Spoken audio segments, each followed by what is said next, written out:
Jesus was teaching in the temple courts. Chief priests, scribes, and elders approached Jesus. They questioned Jesus' authority to teach and perform miracles. Jesus responded by asking them about the authority of John the Baptist's baptism. The religious leaders were unable to answer Jesus' question about John's authority. Because they couldn't answer, Jesus refused to tell them by what authority he acted.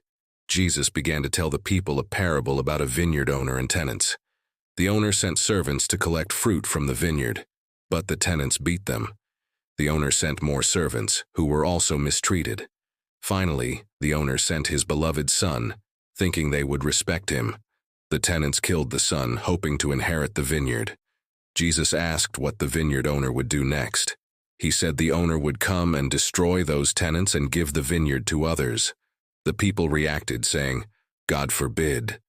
Jesus looked at them and quoted Psalm 118:22, about the stone the builders rejected becoming the cornerstone.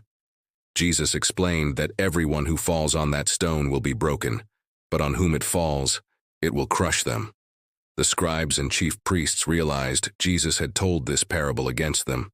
They wanted to arrest Jesus immediately but feared the people's reaction. They sent spies pretending to be sincere, trying to catch Jesus in something he said. The spies asked Jesus whether it was lawful to pay taxes to Caesar.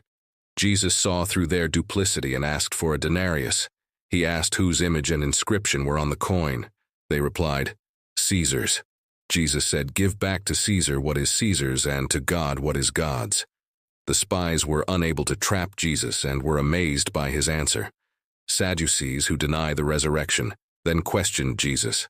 They presented a hypothetical situation about a woman who married 7 brothers in succession, each dying without leaving children. They asked Jesus whose wife she would be in the resurrection. Jesus explained that in the resurrection, people will neither marry nor be given in marriage.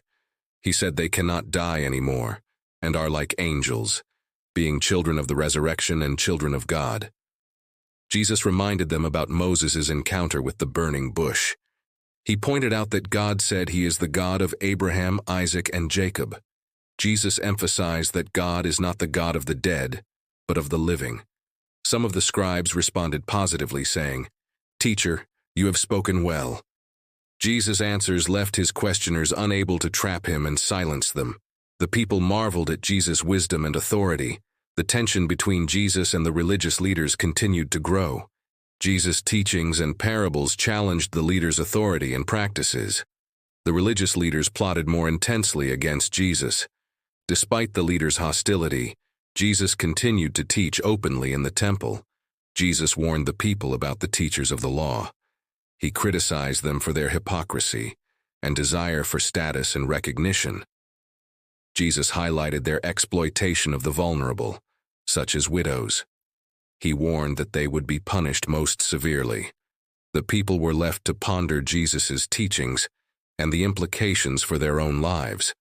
Jesus' parables often used everyday situations to reveal deeper spiritual truths.